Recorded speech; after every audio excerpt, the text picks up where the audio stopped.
Assalamualaikum warahmatullahi wabarakatuh. Selamat datang dan saya ucapkan terima kasih untuk ibu-ibu yang sudah hadir di kegiatan kita. Jadi hari ini saya ingin memberikan materi stop gali lubang tutup lubang dengan pengelolaan uang yang tepat. Nah, tapi sebelum saya masuk, kira-kira ibu-ibu ada nggak yang bisa mendefinisikan atau mengartikan gali lubang tutup lubang itu apa? Coba angkat tangannya.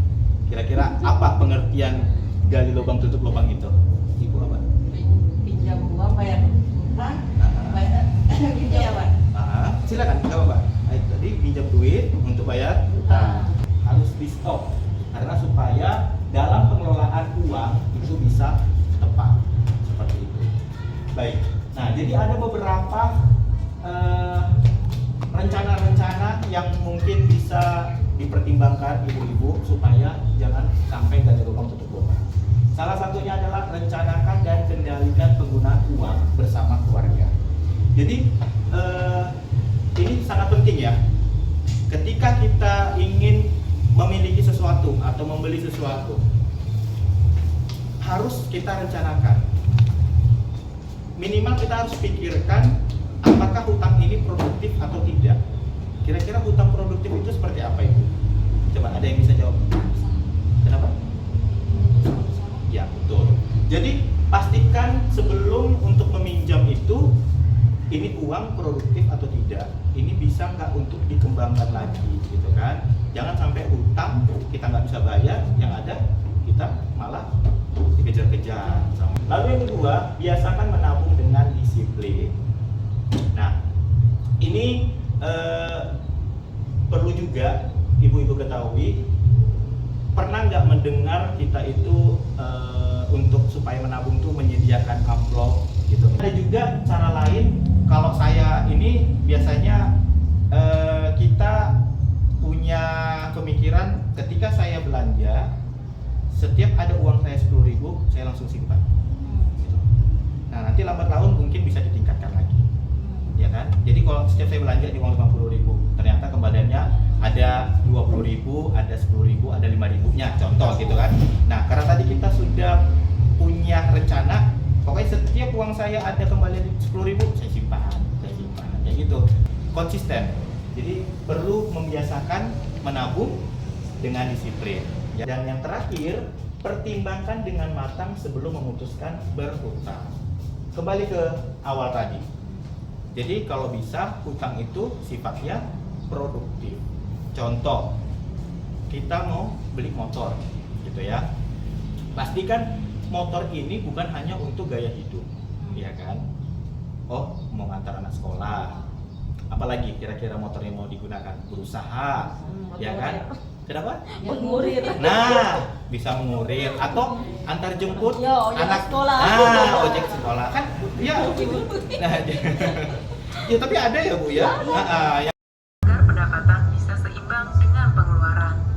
Selanjutnya, buatlah anggaran bulanan, yaitu rencana pengeluaran yang seimbang jumlahnya dengan perkiraan pendapatan dalam satu bulan. Utamakan pengeluaran yang merupakan kebutuhan.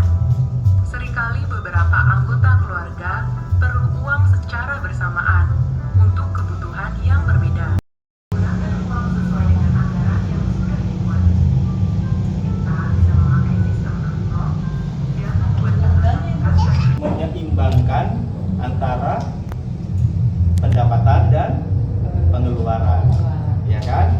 Jangan sampai lebih besar apa? Lebih besar pengeluaran daripada pendapatan. Betul. Memang jangan sampai kita ini ingin membeli sesuatu tapi tidak dipikirkan dulu nanti ke depannya. Karena kan yang namanya uang pinjaman itu kan harus dibayar kan, harus dikembalikan kan? Gitu. Nah, jadi makanya sebisa mungkin dipikirkan sebelum bertindak untuk meminjam. Kita harus tahu gitu untuk apa kita meminjam, gitu kan? Kita harus tahu sebaiknya hanya untuk memenuhi kebutuhan bukan keinginan. kita butuh motor tadi. Berarti untuk apa? Kita butuh blender, contoh.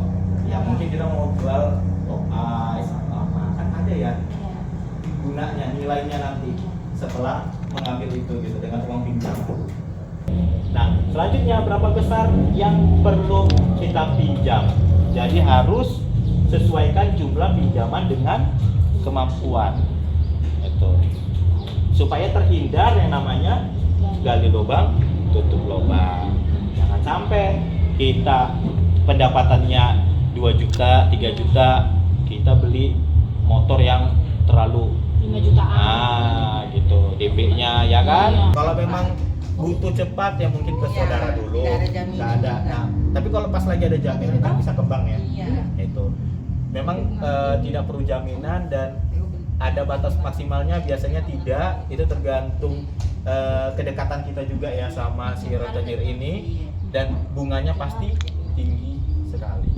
Ya. Baik. Mungkin saya selesaikan saja ya untuk pertemuan kita hari ini, pertemuan peningkatan kemampuan keluarga atau P2K2 atau yang sering kita sebut dengan pertemuan kelompok. Jadi saya berharap ibu-ibu bisa mendapatkan ilmu dari materi kita ini ya, walaupun tidak banyak, minimal sedikit, bisa diterapkan di keluarga kita masing-masing ya Bu ya. Dan terima kasih untuk ibu-ibu yang sudah hadir di sini. Kurang lebihnya saya mohon maaf ya. Saya tutup pertemuan kelompok untuk siang hari ini. Wassalamualaikum warahmatullahi wabarakatuh. Waalaikumsalam warahmatullahi wabarakatuh.